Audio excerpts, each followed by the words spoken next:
کچھ دنوں بعد مجھے NFSA لیب اسلام آباد سے DNA رپورٹ موصول ہو گئی، جس میں ٹائل پر گرا ہوا خون ملزم یاسر کے خون کا سیمپل DNA میں سے میچ ہو گیا تھا۔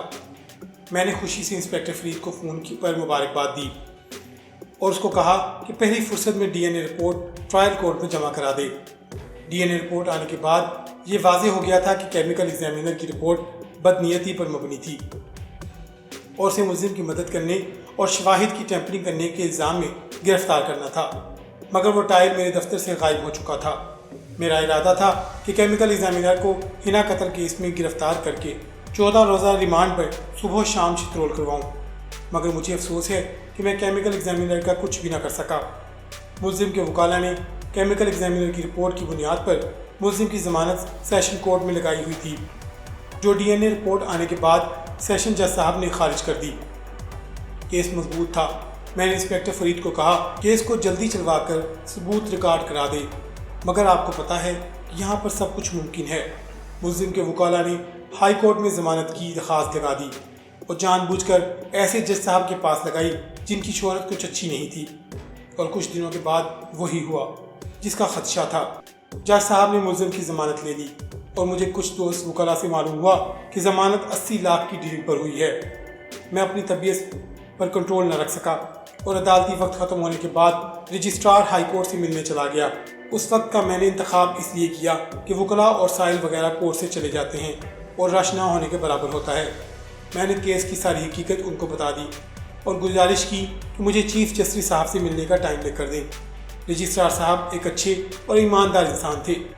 انہوں نے کہا کہ آپ انتظار کریں، میں ابھی آپ کو چیف جسٹس صاحب سے ملواتا ہوں، اور وہ کچھ فائلیں اور ڈائری لے کر چلے گئے۔ تھوڑی دیر کے بعد چیف جسٹس صاحب کا اردلی مجھے بلانے آ گیا۔ میں اوپن کورٹ میں چیف جسٹس صاحب کے سامنے کئی بار پیش ہو چکا تھا اور وہ مجھ پر کافی اعتماد کرتے تھے۔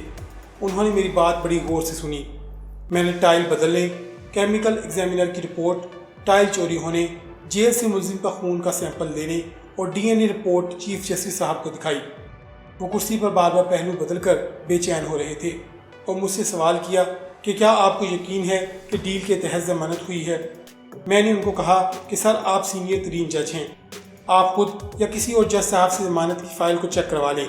اگر ضمانت میرٹ پہ لی گئی ہے تو میں غلط ہوں۔ اگر ضمانت لینے میں ملزم کو مدد دیا گیا ہے تو کون مفت میں مدد دیتا ہے؟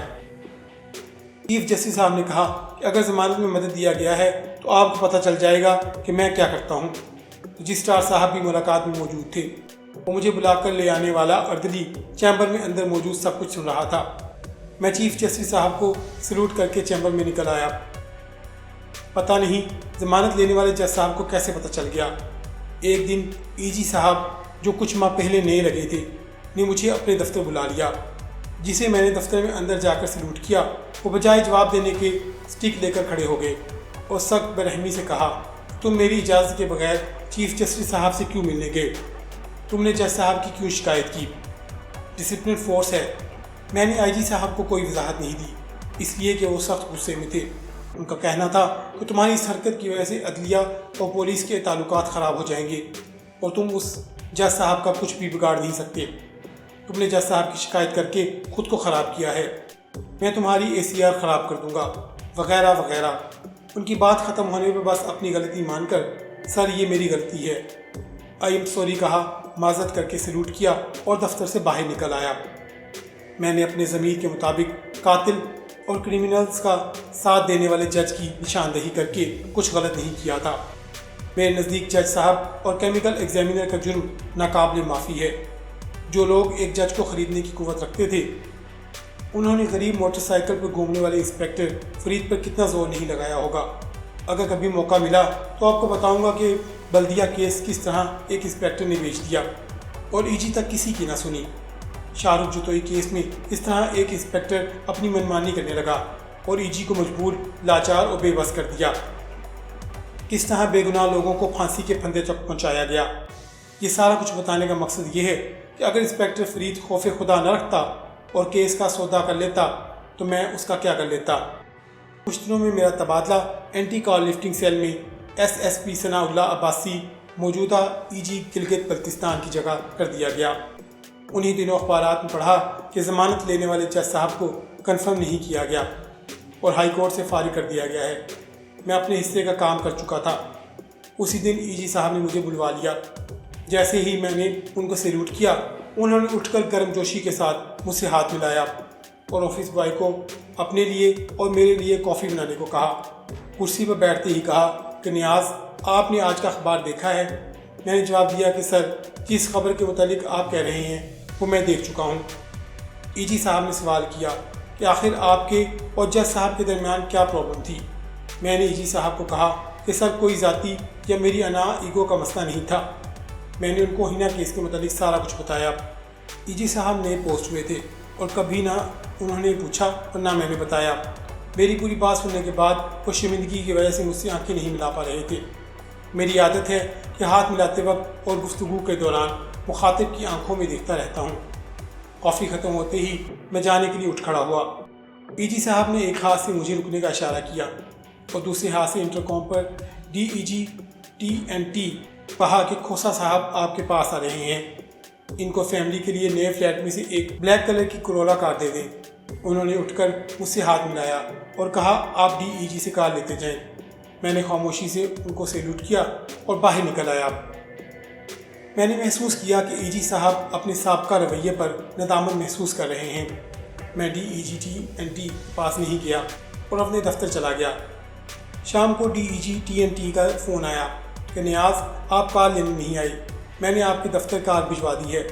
میری خودداری، عزت نفس اور ضمیر ای جی صاحب کے تلافی کے طور پر دی ہوئی کار رکھنے کی اجازت نہیں دے رہی تھی۔ ویسے تو سینئر کو اپنے ماتحت کو ڈانٹ ٹپٹ کرنے کا حق ہے، مگر اس دن ای جی صاحب کا سٹک لے کر کھڑا ہو جانا مجھے حد درجہ برا لگا تھا اور میں اپنی بے عزتی سمجھ رہا تھا۔ دوسرے دن میں نے شکریہ کے ایک خط کے ساتھ کار DEG-TNT کو واپس بھیج دی اور لکھا، میری فیملی کے پاس پرائیویٹ کار ہے، اس لیے میں یہ کار نہیں رکھ سکتا۔ کار واپس کر کے ای جی صاحب کو یہ پیغام دینے کی کوشش کی تھی کہ ایک سٹک سے سب کچھ لا نہیں سکتے اور سب کو ایک طرح کا نہ سمجھے۔ ملزم ضمانت لیتے ہی امریکہ فرار ہو گیا۔ لڑکی کے والدین نے سپریم کورٹ میں پٹیشن دائر کی کہ ملزم کو گرفتار کیا جائے۔ انسپیکٹر فرید کا بھی تبادلہ کر دیا گیا تھا۔ پاکستان کا امریکہ سے ایسا کوئی معاہدہ نہیں ہے جس سے ملزم کو واپس لایا جا سکے۔ انٹرپول کو ریڈ وارنٹ ارسال کر کے ملزم کی گرفتاری ممکن کی جا سکتی ہے، مگر اس کے لیے جن افسران کی وہاں تعیناتی ہے وہی سب کچھ کر سکتے ہیں۔ اس طرح بیچاری ہینا کا کیس اپنی موت آپ مر گیا اور ایسے لاکھوں کیسز کے فائلوں میں اس کیس کی فائل بھی پتہ نہیں کہاں گم ہو گئی ہے۔ اگر آج بھی انسانی حقوق کی تنظیمیں، سندھ ہائی کورٹ یا سپریم کورٹ تھوڑی کوشش کریں تو ریڈ وارنٹ نکل سکتا ہے اور ملزم یاسر کو پاکستان لایا جا سکتا ہے۔ ڈیئر ویورز، آج کا یہ قصہ یہاں اختتام پذیر ہوا۔ مجھے کمنٹس میں ضرور بتائیے گا کہ آپ کو یہ قصہ کیسا لگا، اور اگر آپ اس چینل پر نئے ہیں تو اسے سبسکرائب بھی کر دیں اور ساتھ موجود بیل کے آئیکن کو دبانا نہ بھولا کریں۔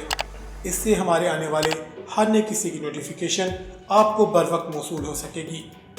اگلا قصہ آنے تک کے لیے اپنا اور اپنے پیاروں کا بہت سا خیال رکھیں۔ اللہ نگہبان، اللہ نگہبان۔